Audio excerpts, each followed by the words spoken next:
Te whakatupu I te ohanga a te Māori, te take o te haere a te minita I ngā take Māori a Peter Sharples, me tana ope Pakihi Māori ki Haina. Hei te rā tapu tau atu ai tēnei tira Māori ki Beijing, ki te tuitui I ngā hononga ohanga, I Wainganui I te iwi Māori me te iwi Hainamana. Nā, kei tō rātou taha, tā mātou mātanga tōranga pū a Roy Hananuri, anei tana pūrongo.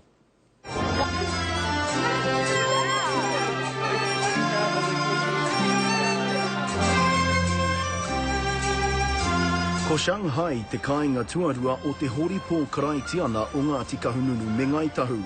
The Chinese have this thing called Quan Chi, and for us we know that term because it's about whanaungatanga. Relationships are everything in China, and mana-based relationships is particularly important. Ko te Horipo tētihi o ngā kai tohu mo te hīkoi a te minita take Māori ki Haina. Being a Minister of the Crown with that appropriate level of mana is also quite important. Hei te rātapu wehe atu ai te minita me tana tira kai Pakihi Māori, ko Ian Taylor, ko Mavis Mullins, ko Ngāhiwi Tomoana, ko Harry Mikaere e tihi. Mai tēnei, ka pua wai e tahi o a tātou a huatanga Pakihi konei, kia whakarahi ai ngā mahi, mo ngā mea e kimi mahi tonu.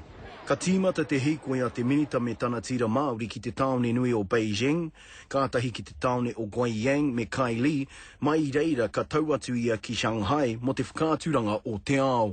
Kia noho tahi me ngā tangata haina ki te kimi kai he ngā hua mō ngā mahi ka mahia I Aotearoa nei. Ko tētihi kaupapa I hua ake I te whakatūwheratanga o te whakāturanga o te ao I Shanghai I te rātu marama, I reira te rōpu kapahaka o te whānau Wāpanui. Hei kanohi Māori. Tino tūmeke e mātau puta mai, mātau ro ngahere, ana whakawhiti atu mātau tēnā whenua, te mutunga mai, te pai o te tangata, te ngāwari tunu o te tangata. E ai ki a rikirangi ko te haere a te minita he hīkoi nui mo te ao Māori.